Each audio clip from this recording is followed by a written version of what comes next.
ಆದ್ರೆ ಹಂಗಿದ್ರೆ ಆಗೋದಿಲ್ಲ, ಗೊತ್ತಾಗೋದಿಲ್ಲ ಅವ್ರಿಗೆ ಏನಿದು ಇವ್ರು ಭಾಳ ಪ್ರೀತಿಯಿಂದ ಕೂತಂಗಿಲ್ಲ ಅನ್ಕೋತಾರೆ. ಏನಾದರೂ ಮಾತಾಡಿದಾಗ ಯಾರಾದರೂ ಭರವಸೆ ಕೊಟ್ಟು 75 ಲಕ್ಷ ಕೊಡ್ತಾರೆ ಅಂದರೆ ಹುಡುಗಾಟನ ಜೋರು ಹೊಡೀರಿ ಅವ್ರಿಗೊಂದು ಚಪ್ಪಾಳೆ, ಆಮೇಲೆ ನೋಡ್ಕೊಳ್ಳೋಣ. ಹಾಗೆ ಸ್ವಲ್ಪ ಉತ್ಸಾಹದಲ್ಲಿರಿ, ಇಲ್ದಿದ್ರೆ ನಾವು ಸಾಧು ಅಂದರೆ ಸಾಧುಗಳ ಥರ ಇದು ಬಿಡಬೇಡಿ. ಇನ್ಮೇಲೆ ಭಾಳ ಕೆಲಸ ಮಾಡ್ಕೋಬೇಕಾದ್ರೆ ಸ್ವಲ್ಪ ಎದ್ದು ಚಪ್ಪಾಳೆ ಹೊಡಿಬೇಕು, ತಪ್ಪಾದರೆ ಏನಾದರೂ ಬೈಬೇಕು, ಎಲ್ಲ ಮಾಡಬೇಕಾಗತ್ತೆ. ರವಿಯವರು ಚೆನ್ನಾಗಿ ಹೇಳಿದ್ದಾರೆ. ಒಂದು ರವಿಯ ಬಗ್ಗೆ ಸಣ್ಣ ಪುಟ್ಟ ನ್ಯೂನತೆಗಳ ಜೊತೆಯಲ್ಲಿ ದೊಡ್ಡ ಸಾಧನೆಯನ್ನು ಮಾಡಿದಂಥ ಒಬ್ಬ ಅಧ್ಯಕ್ಷ. ಅವರು ಅಧ್ಯಕ್ಷರಾಗಿ ಬಂದ ಮೇಲೆ ನಮ್ಮ ಸಮಾಜ ದೊಡ್ಡ ಸಮಾಜಗಳ ಜೊತೆಯಲ್ಲಿ ಸರಿಸಾಟಿಯಾಗಿ ನಿಲ್ತಕ್ಕಂಥ ಸಾಮರ್ಥ್ಯಕ್ಕೆ ಒಂದು ಸೆಡ್ ಹಿಡಿದು ನಿಂತು ಮಾಡಿಸ್ಕೊಂಡಿದ್ದಾರೆ ಕೆಲಸವನ್ನು. ಇಂಥವ್ರನ್ನೆಲ್ಲ ಹಿಡಿದು ಈ ಥರದ ಕಾರ್ಯಕ್ರಮಗಳನ್ನು ಹಿಂದೆ ನಾವು ಮಾಡೋಕ್ಕಾಗ್ತಿರ್ಲಿಲ್ಲ. ಒಂದು ಜ್ಞಾಪಕ ಇಟ್ಕೋಬೇಕು, ನಾವು ಸಂಘಗಳನ್ನು ಹುಟ್ಟಾಕ್ತೀವಿ ಯಾವುದಕ್ಕೋಸ್ಕರ? ಸಮಾಜದ ಉದ್ಧಾರಕ್ಕೋಸ್ಕರವಾಗಿ. ಯಾವ್ಯಾವುದೋ ಉದ್ಧಾರ. ನಾವು ನೀವು ಇರಲ್ಲ, 60, 70, 80 ಅಥವಾ 100ಕ್ಕೋ ನಾವು ಹೊರಟೋಗ್ತೀವಿ. ಈ ಸಂಘ ಸಂಸ್ಥೆಗಳು ನೂರಾರು ವರ್ಷಗಳ ಕಾಲ ಇದ್ದೇ ಇರುತ್ತೆ. ಹಾಗಾಗಿ ನಾವು ಹೆಚ್ಚಿನ ಆಸಕ್ತಿಯನ್ನು ನಮ್ಮ ಸ್ವಂತಕ್ಕೆ ಯೋಚನೆ ಮಾಡದೆ ಸಮಾಜಕ್ಕೆ ನಮ್ಮದೇ ಕೊಡುಗೆ ಏನು. ಈಗ ಪ್ರವೀಣ್ ಅವ್ರ ಬಗ್ಗೆ ಮಾತನಾಡ್ತಾ ಹೇಳಿದ್ರು. ಹಾಗೆ ಇಲ್ಲಿ ಓದಿ ಬೆಳೆದವರು ಅಥವಾ ಈ ಸಮಾಜದಿಂದ ಓದ್ದವರು, ವಿದೇಶಕ್ಕೆ ಓದ್ದವರು, ಪ್ರಕಾಶ್ ಇರ್ಬೋದು, ಆ ಥರದವ್ರು ಯಾರಾದರೂ, ಅವರೆಲ್ಲರೂ ಕೂಡ ಕೈ ಜೋಡಿಸಬೇಕಾಗುತ್ತೆ ಮತ್ತು ಇದಕ್ಕೆ ಸಹಕಾರವನ್ನು ಕೊಡೋದು ನಮ್ಮ ಕರ್ತವ್ಯ. ನಾನೇ ಆಗಲಿ ಯಾರೇ ಆಗಲಿ, ನಾನು ಈಗ ಮುಖ್ಯಮಂತ್ರಿ ಚಂದ್ರಿ ಮಠದಲ್ಲಿ ಓದಿದೆ, ಎಲ್ಲೋ ಹೋಗಿ ಬಂದೆ. ನನಗೆ ಅವತ್ತೊಂದು ಅವಕಾಶ ಸಿಕ್ತು ಸಹಕಾರ ಕೊಡೋದಕ್ಕೆ, ಸಾಧನ ಸಂಘಕ್ಕೆ ಪ್ರಯತ್ನ ಪಟ್ಟೆ. ಅದೊಂದು ದೊಡ್ಡದಲ್ಲ. ಮಂಡಿ ಹರಿಯಣ್ಣವ್ರನ್ನ ನೆನೆಸ್ಕೋಬೇಕು. ಅವರು ಹುಟ್ಟಾಕಿದ್ದು ಆ ಕಾಲದಲ್ಲಿ, ಸ್ವಾತಂತ್ರ್ಯದ ಪೂರ್ವದಲ್ಲಿ. ಅದಾದಮೇಲೆ ಮಲ್ಲಣ್ಣವರು ಅಂತ ಒಬ್ಬರಿದ್ದರು. ಅದಾದಮೇಲೆ ನಮ್ಮ ಲಕ್ಷ್ಮೀ ನರಸಿಂಹಯ್ಯನವರು ಅಂತ ನಮ್ಮ ರಾಜಕಾರಣದಲ್ಲೂ ಇದ್ದು ಶಾಸಕರಾಗಿದ್ದು. ಇವರೆಲ್ಲರ ಕೊಡುಗೆ ಇದೆ. ಇವತ್ತು DK ನಮ್ಮ ರವಿ ಒಂದು ಒಳ್ಳೆ ಕೆಲಸವನ್ನು ಮಾಡಿದ್ದಾರೆ. ಮುಂದಿನ ದಿನಗಳಲ್ಲೂ ಅವರಿರಲಿ, ಅವ್ರು ಇಲ್ಲದೇ ಇರಲಿ, ಯಾರಾದರೂ ಇರಲಿ, ನಾವೆಲ್ಲರೂ ಕೈ ಜೋಡಿಸೋಣ. ಇನ್ನೂ ಗಟ್ಟಿಯಾಗಿ ಯಾರ ಹತ್ರನೂ ಭಿಕ್ಷೆ ಬೇಡದೇ ಇರೋ ಥರ ನಮ್ಮ ಮಕ್ಕಳ ಭವಿಷ್ಯವನ್ನು ನಾವೇ ನಿರ್ಮಾಣ ಮಾಡೋದಕ್ಕೆ ಪ್ರಯತ್ನ ಮಾಡೋಣ ಅನ್ನೋ ಮಾತನ್ನು ಈ ವೇದಿಕೆ ಮುಖೇನ ಸಂತೋಷವಾಗಿ ಹೇಳೋದಕ್ಕೆ ಇಷ್ಟಪಡ್ತಾ ಇದ್ದೀನಿ. ಧನ್ಯವಾದಗಳು ರವಿ ಅವರೇ. ಇನ್ನು ನಾನು ಇಲ್ಲಿ ಎಲ್ಲರ ಹೆಸರು ಹೇಳೋಕ್ಕಾಗೋದಿಲ್ಲ, ಕೆಲವ್ರದ್ದು ಮಾತ್ರ ಹೇಳ್ತೀನಿ. ದುಡ್ಡು ಕೊಟ್ಟವ್ರದ್ದು ಹೇಳಲೇಬೇಕಾಗುತ್ತೆ, ಇಲ್ದಿರ ಮರ್ಯಾದೆ ಹೋಗ್ಬಿಡ್ತದಲ್ವರ.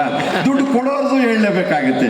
ಇಲ್ಲಿ ನಮ್ಮಿಂದ ನಿಂತಿರೋ ಇವರು, ನೀವು ನಿಮ್ಮ ಬಗ್ಗೆ ನಾನು ಹೇಳದೇ ಇದ್ರು ನಡೆಯುತ್ತೆ. ನಾವು ಕೇಳಕ್ಕೆ ಬಂದಿರೋರು, ಕೊಡಕ್ಕೆ ಬಂದಿರೋರು ಅವರು. ಆ ರೀತಿಯ ಕೈಚಾಚಕ್ಕೆ ಬಂದಿರೋರ ಬಗ್ಗೆ ಮಾತಾಡಬೇಕಾಗತ್ತೆ. ಆಮೇಲೆ ಸೋಮಣ್ಣ ಅವ್ರು ಬರಬೇಕಾಯ್ತು, ಅವ್ರು ಇಲ್ಲ. ಆದರೆ ಸೋಮಣ್ಣ ಅವರು ಈ ಸಂಘಕ್ಕಲ್ಲದೆ ಇದ್ರು ತುಮಕೂರು ಸಂಘ ಅಲ್ಲಿ ಇಲ್ಲಿ ಎಲ್ಲದಕ್ಕೂ ಕೂಡ ಕೈ ಜೋಡಿಸಿದ್ದಾರೆ. ಯಾರಾದರೂ ಸೋಮಣ್ಣ ಅವರು ಭಾಳ ಹತ್ರದವ್ರು ಇದ್ದರೆ ನೆನೆಸ್ಕೊಂಡು ತುಂಬ ಹೊಗಳಿದ್ರು ಅಂತ ಹೇಳಿ ಅವ್ರಿಗೆ ಹೋಗಿ.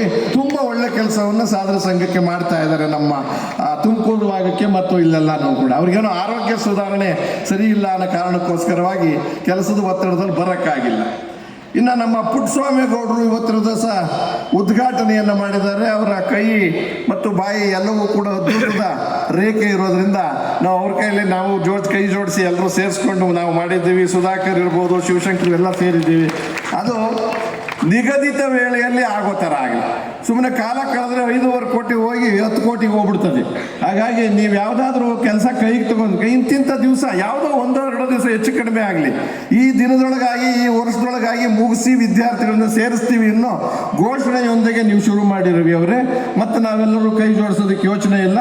ಆದಷ್ಟು ಬೇಗ ಆಗಲಿ, ನಮ್ಮ ಮಕ್ಕಳ ವಿದ್ಯಾಭ್ಯಾಸಕ್ಕೆ ಸುಖಕ್ಕಾಗಲಿ ಅಂತ ಪುಟ್ಟಸ್ವಾಮೇಗೌಡರಿಗೆ ಇವತ್ತಲ್ಲ ಯಾವತ್ತೂ ನಾವು ಚಿರುಣಿಯಾಗಿರ್ತೀವಿ. ಎಲ್ಲದಕ್ಕೂ ಅವ್ರ ಸಹಕಾರ ಇದೆ.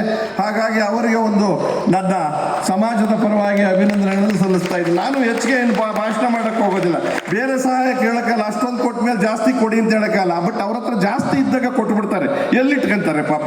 ಇಂಥ ಸಮಾಜಕ್ಕೆ ಕೊಡೋ ಒಂದು ಯೋಚನೆ ಇದೆ, ಕೊಡ್ತಾರೆ ಅಂತ ಅಂದ್ಕೊಳ್ಳೋಣ. ಅದೇನು ತೊಂದರೆ ಏನಿಲ್ಲ, ಭಯ ಇಲ್ಲ ನಮಗೆ. ಅವ್ರನ್ನ ಹತ್ರ ಇಸ್ಕೊಂಬರೋದಕ್ಕೆ ನಮ್ಮ ಶಶಿಕಲಾರ ಅಥವಾ ಸಹೋದರರು ಬಿಟ್ಟಿದ್ದೀವಿ. ಎಲ್ಲಿ ಸಿಕ್ಕುತ್ತೋ ಅಲ್ಲಿಗೆ ಬರ್ಕೊಂಬಂದ್ಬಿಡಿ. ಒಳ್ಳೆ ಪರ್ಸನಲ್ಲಿಗೆ ಬೇಡ, ಈ ಸಮಾಜಕ್ಕೆ ಸಂಘಕ್ಕೆ ಮಾಡಿ ಅಂತ ಹೇಳಿದ್ದೀನಿ. ಅವ್ರು ಹಿಂದೆ ಮುಂದೆ ತಿರ್ಕೊಂಡು ಮಾಡ್ತಾ ಇದ್ದಾರೆ. ಅಂದರೆ ಈ ಸೇವೆಯನ್ನು ಮಾಡ್ತಕ್ಕಂಥ ಕೆಲಸದಲ್ಲಿ ದೊಡ್ಡ ಹೆಸರನ್ನು ಮಾಡಿದ್ದಾರೆ. ನನಗೆ ಸಂತೋಷ. ಶಶಿಕಲಾ ಅವರು ನಮ್ಮೂರಲ್ಲಿ ಹುಟ್ಟು ಬೆಳೆದ ಹುಡುಗಿ ಅಂತ. ಅಂದರೆ ನಮ್ಮೂರಲ್ಲಿ ಹುಟ್ಟಿದವರೆಲ್ಲ ಇಂಥವ್ರೆ, ತುಂಬ ಒಳ್ಳೆಯವರು ನಂತರನೇ ಕೂಡ ಅನ್ನೋ ಮಾತನ್ನು ಕೂಡ ಕೇಳೋದಕ್ಕೆ ಇಷ್ಟಪಡ್ತಾ ಇದ್ದೀನಿ. ಇನ್ನು ನಮ್ಮ ಸುಧಾಕರ್ ಅವರು MP ಆಗಿದ್ದಾರೆ. ನಿಕಟವಾದ ಸಂಬಂಧ ನನಗೆ ನೇರವಾಗಿರಲಿಲ್ಲ. ಇವತ್ತು ಒಂದು ಸ್ವಲ್ಪ ಕಿವಿ ಕಚ್ಚಿ ಮಾತಾಡಿದೆ ಒಂದು ಹತ್ತತ್ರ. ತುಂಬ ಒಳ್ಳೆಯವರು, ಅವ್ರ ಮನಸ್ಸಿದೆ, ಹೇಳಬೇಕು ಅಂತ ಇದೆ, ಅದನ್ನು ಅಲ್ಲೇ ಹೇಳೋಣ ಅನ್ನೋ ಒಂದು ದೃಷ್ಟಿ ಇಟ್ಕೊಂಡಿದ್ದಾರೆ. ಹಾಗಾಗಿ ಅವರು MP ಆಗಿ ಮತ್ತು ಅದಲ್ಲದೆ ಅವರ ಸಾಮರ್ಥ್ಯವನ್ನು ಉಪಯೋಗಿಸ್ಕೊಂಡು ಇದಕ್ಕೆ ಹೆಚ್ಚಿನ ಸಹಕಾರವನ್ನು ಕೊಡ್ತಾರೆ ಅನ್ನೋದನ್ನು ನಾನು ಬೇಡಿಕೆ ಇಡ್ತಾ ಇದ್ದೀನಿ. ಆಮೇಲೆ ನಾನು ಕಾಯಂ ಮುಖ್ಯಮಂತ್ರಿ ಆಗಿರೋದ್ರಿಂದ ಆದೇಶನೇ ಮಾಡ್ಬೋದು ಅವರಿಗೆ. ಈಗ ನನ್ನೇನು ಇವತ್ತಿನ ದಿವಸ ಮುಖ್ಯಮಂತ್ರಿಗಳಿದಾರಲ್ಲ, ಇರಬೇಕಾ ಹೋಗ್ಬೇಕಾ ಇರ್ಬೇಕಾ ಹೋಗ್ಬೇಕಾ ಆ ಥರದ್ದು ನಂದೇನು ಇಲ್ಲವೇ ಇಲ್ಲ. ನೀವೇ ಮನಸ್ಸು ಮಾಡಿದ್ರು ಕಿತ್ತಾಕಕ್ಕಾಗಲ್ಲ. ಈಗ ಅವ್ರು ಯಾರು ಓಟ್ ಹಾಕಿದ್ರು ಕಿತ್ತಾಕಕ್ಕಾಗಲ್ಲ. ಭಿನ್ನಮತ ಇಲ್ಲ, ವಿಶ್ವಾಸ ಇಲ್ಲ, ಮಾಜಿ ಇಲ್ಲ. ಹಾಗಾಗಿ ಸುಧಾಕರ್ ಅವರೇ, ಆ ಮುಖ್ಯಮಂತ್ರಿಗಳು ಬೇಡಿಕೆ ಇಡ್ತಾರೆ, ನಾನು ಆದೇಶ ಮಾಡ್ತೀನಿ, ದಯಮಾಡಿ ನಮ್ಮ ಸಂಘಕ್ಕೆ ಏನಾದರೂ ಒಂದು ಸಹಕಾರ ಕೊಡಬೇಕಾಗತ್ತೆ. ನೀವು ದೊಡ್ಡವರು, ನೀವು ಒಂದು ವೃತ್ತಿಯಿಂದ ನನ್ನ ಆತ್ಮೀಯ ಗೆಳೆಯ ಶಿವಶಂಕರ್ ರೆಡ್ಡಿ ಅವ್ರ ಬಗ್ಗೆ ಹೇಳಂಗಿಲ್ಲ. ನಾನು 40 ವರ್ಷಗಳ ಹಿಂದೆ ಇಲ್ಲಿ MLA ಆಗಿದ್ದೆ. ಅದಾದಮೇಲೆ ತಕ್ಷಣ ಆದವರು ನಮ್ಮ ಶಿವಶಂಕರ್ ರೆಡ್ಡಿ ಅವ್ರಿಗೂ ಸಂಬಂಧಕ್ಕಿರ್ಬೋದು, ನಮ್ಮ ಜ್ಯೋತಿ ರೆಡ್ಡಿ ಅವರು ಒಂದು ಟರ್ಮ್ ಇದ್ದರು. ಅದಾದಮೇಲೆ ಸುದೀರ್ಘ ಕಾಲವಾಗಿ ಈ ಪ್ರತಿನಿಧಿಸಿದವರು ಮತ್ತು ಇಲ್ಲಿ ಕೆಲಸ ಮಾಡಿ ಇವತ್ತು ವಿಧುರಾಶ್ವತ್ವ ನೀವು ನೋಡ್ತಿದ್ದೀರಲ್ಲ, ಒಂದು ಎಕ್ಸಾಂಪಲ್. ಅದನ್ನು ಹೆಚ್ಚಿನ ರೀತಿಯಲ್ಲಿ ಆಸಕ್ತಿ ವಹಿಸಿಕೊಂಡು ಇವತ್ತು ಪ್ರವಾಸಿ ಕೇಂದ್ರವನ್ನಾಗಿ ಮಾಡೋದಕ್ಕೆ ಕಾರಣ ಶಿವಶಂಕರ್ ರೆಡ್ಡಿ ಅವರು, ಮತ್ತು ಅವರು ಕೂಡ ನಮ್ಮ ಜೊತೆಯಲ್ಲಿ ಇದ್ದಾರೆ. ಇವತ್ತಿನ ದಿವಸ ಅವರು ಇದ್ದು ಕೆಲಸವನ್ನು ಮಾಡಿಕೊಡ್ತಾರೆ ಅಂತ ಹೇಳ್ತೀನಿ. ಪ್ರಕಾಶ್ ಅವ್ರು ಹೇಳಿ, ಜ್ಯೋತಿ ರೆಡ್ಡಿ ಅವರು, ನರಸಿಂಹಮೂರ್ತಿ ಅವರು ಭಾಳ ಪಟ್ಟಿಂಗ. ಇಡೀ ಒಂದು ಜಿಲ್ಲಾ ಪಂಚಾಯತ್ನಲ್ಲಿ ಎಲ್ಲ ಪಾರ್ಟಿಯವರು ಮೆಂಬರ್ಸ್ ಇದ್ರೆ ಇವನು ಒಬ್ಬನೇ ಒಂದು ಮೆಂಬರ್ ಇದ್ದವನು ಅಧ್ಯಕ್ಷ ಆದ. ಹೆಂಗಾದ ಅಂತ ಇದುವರೆಗೂ ನನಗೆ ಗೊತ್ತಾಗಿಲ್ಲ. ಅವ್ರು ಮೀಸೆ ನೋಡಿ ಎದ್ರಕೊಂಡ್ರು ಅಥವಾ ಕಟ್ಮಸ್ತ ಶೆಡ್ ನೋಡಿ ಎಲ್ಲರೂ ಓಟ್ ಹಾಕಿದ್ರು. 1 ವರ್ಷ ಇದ್ದೇನಪ್ಪ, 1 ವರ್ಷ ಒಬ್ಬನೇ ಇದ್ಕೊಂಡು ಎಷ್ಟು ಜನ ಇದ್ದಿದ್ದು ಒಟ್ಟು? ಸುಧಾ, ಎಷ್ಟು ಜನ ಇದ್ದಿದ್ದು? ಅಲ್ಲಪ್ಪ, ಒಟ್ಟು 27ರಲ್ಲಿ ಬೇರೆ ಬೇರೆ ಪಾರ್ಟಿಯವರು 26 ಜನ. ಒಬ್ಬ ಇಂಡಿಪೆಂಡೆಂಟ್ ಕ್ಯಾಂಡಿಡೇಟು ಅಲ್ವಾ? ಸುಧಾಕರ್ ಅವ್ರು ಮಾಡಿದ ಅಂಥ ಕೆಲಸನೇ ಮಾಡಕ್ಕೆ ಸುಧಾಕರ್ಗೆ ಧೈರ್ಯ ಇರ್ಬೇಕಾದ್ರೆ ಒಂದು ಕಟ್ಟಡಕ್ಕೆ ಕಷ್ಟನ ನಮಗೆ ಅಲ್ವಾ? ಏನು ಯೋಚನೆ ಮಾಡಬೇಕಾಗಿತ್ತು. ಇಲ್ಲೇ ಎಕ್ಸಾಂಪಲ್ ಆಗಿ ಕೂತಿದ್ದಾರೆ ಅನ್ನೋ ಮಾತನ್ನು ಹೇಳಿ ತುಂಬ ನೀವು ಸ್ವಲ್ಪ ಮುನ್ನಕ್ಕೆ ಹೋಗಪ್ಪ, ಇಲ್ಲಿ ಮೇಲೆ ನಾವೆಲ್ಲ ಕೈ ಜೋಡಿಸ್ತೀವಿ ಅಂತ ಹೇಳ್ಕೊಂಡು ನರಸಿಂಹಮೂರ್ತಿ ಅವರಿಗೆ. ಆಮೇಲೆ ಹರೀಶ್ ಅವರು ಇದ್ದಾರೆ, ನಮ್ಮವ್ರ ಕ್ಯಾಪ್ಟನ್ನು. ಅಂದರೆ ನಂತರನೇ ಮಾಜಿ ಆಗದೆ ಇರೋ ಕ್ಯಾಪ್ಟನ್ ಅವರು.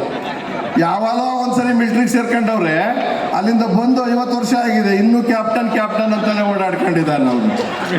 ಅಂದರೆ ಅರ್ಥ ಆಗೋದು, ಅಲ್ಲೆಲ್ಲ ಒಂದು ಲಿಮಿಟಲ್ಲಿ ಕೆಲಸ ಮಾಡಿ ವಾಪಸ್ ಬಂದಿರ್ತಾರೆ. ಅವ್ರ ಇಡೀ ಕುಟುಂಬವೇ ಈ ಸಮಾಜಕ್ಕೆ ಭಾಳ ಒಂದು ರೀತಿಯಲ್ಲಿ ಪಿಲ್ಲರ್ ಆಗಿ ನಿಂತಿದ್ದಾರೆ. ಇವತ್ತು ನಿಂತಿದ್ದಾರೆ ಗೌರವಾಧ್ಯಕ್ಷರಾಗಿ.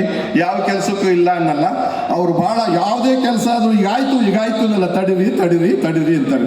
ಅಂದರೆ ಒಂದು 5-6 ವರ್ಷ ತಡೀರಿ ಅಂದರೆ ಭಾಳ ಕೆಲಸ ಆಗಲ್ಲ. ಇನ್ನು ತಡೀರಿ, ನೀವು ಬಿಡಬೇಕು, ನಡೀರಿ ಅಂತ ಅನ್ಬೇಕು ನಮ್ಮ ಕ್ಯಾಪ್ಟನ್ ರವರೇ ಅಂತ ಹೇಳಿ. ಇನ್ನು ಬಿಕ್ರಾದವ್ರ ಹೆಸರು ಹೇಳಲಿಲ್ಲ ಅಂತ ಬೈಕೋತಾರೆ. ಅದಕ್ಕೆ ಆ ಕಡೆ ಕೂತಿರೋರೆ, ಈ ಕಡೆ ಕೂತಿರೋರೆ, ಮುಂದೆ ಕೂತಿರೋರು, ಇವರೆಲ್ಲರಿಗೂ ನನ್ನ ನಮಸ್ಕಾರಗಳನ್ನು ಸಲ್ಲಿಸ್ತೇನೆ. ಮರ್ತೋಗ್ಬಿಟ್ರೆ ಮರ್ಯಾದೆ ಹೋಗುತ್ತೆ ಅನ್ನೋ ದೃಷ್ಟಿಯಿಂದ. ಇನ್ನು ಭಾಳ ಉದ್ದನೆ ಭಾಷಣ ಹೇಳೋದಿಲ್ಲ. ಎಲ್ಲರೂ ದುಡಿತಾ ಇದ್ದೀರಾ, ಎಲ್ಲರೂ ಚೆನ್ನಾಗಿ ಕೆಲಸ ಮಾಡ್ತಿದ್ದಾರೆ.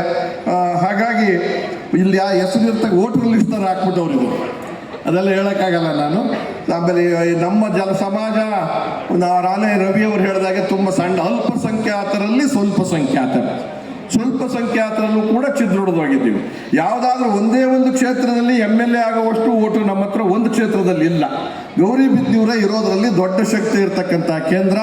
ಇದಲ್ಲದೆ ತುಮಕೂರು ಜಿಲ್ಲೆಯಲ್ಲಿ 5-6, ಮತ್ತು ಹಾಗೆ ಬೆಂಗಳೂರು ಜಿಲ್ಲೆಯಲ್ಲೂ ಕೂಡ ಸುಮಾರು ಇದ್ದೀವಿ. ಈಗ ಎಲ್ಲೆಲ್ಲೋ ಹೋಗಿದ್ದಾರೆ ಅಂತ ಇಟ್ಕೊಳ್ಳಿ. ನಾನು ರವಿಯವ್ರಿಗೆ ಹೇಳೋದು, ನಿಮ್ಮ ಪೀರಿಯಡ್ ಯಾವಾಗ ಮುಗಿಯುತ್ತೋ ಮತ್ತೆ ತಿರುಗಿ ಯಾವಾಗ ಹಾಕ್ತೀರಾ ಅದೆಲ್ಲ ನಿಮಗೆ ಬಿಟ್ಟಿದ್ದು. ಆದರೆ ಈ ವಿದೇಶದವ್ರನ್ನ ಇನ್ನೂ ಸ್ವಲ್ಪ ಗಟ್ಟಿ ಧ್ವನಿಯಲ್ಲಿ ಅವ್ರನ್ನ ಬರಮಾಡಿಕೊಂಡು ಸನ್ಮಾನಿಸಿ ಗುರುತಿಸಿ, ನೀವೆಲ್ಲ ಹಿಂಗೆ ಹೋಗಿದ್ದೀರಾ, ಈ ಬೇರು ನೆಲ, ಈ ತಾಯಿ ನೆಲ, ಹುಟ್ಟಿದ ಜಾಗ, ಸಮಾಜ, ಅದಕ್ಕೇನಾದರೂ ಕೈ ಜೋಡಿಸಿ ಅನ್ನೋದನ್ನು ಕೂಡ ಸ್ವಲ್ಪ ಹೆಚ್ಚಿನ ರೀತಿಯಲ್ಲಿ ಶಕ್ತಿ ವಹಿಸಿ ಮಾಡಿ ನಾವು ಅದಕ್ಕೆ ಏನು ಬೇಕೋ ಸಹಕಾರ ಕೊಡ್ತೀನಿ ಅಂತ ಹೇಳಿದೆ. ಆಮೇಲೆ ಇನ್ನೊಂದು, ಯಾವುದೇ ಮಾಡಿ ಹುಡುಗಾಟಕ್ಕೆ ಮಾಡಬೇಡಿ. ಯಾಕೆಂತಂದ್ರೆ ಇಲ್ಲಿ ಶಾಲೆ ನಡೆಸೋಕ್ಕಾಗದೆ ಇದ್ಮೇಲೆ ಶಾಲೆ ನಡೆಸೋದು ಒಳ್ಳೆಯದಲ್ಲ. ಶಾಲೆಗೆ ಹೋಗ್ತಕ್ಕಂಥ ವಿದ್ಯಾರ್ಥಿಗಳ ಅನುಕೂಲಕ್ಕೆ ಅಂತ ನೀವು ಮಾಡಿದ್ದೀರ.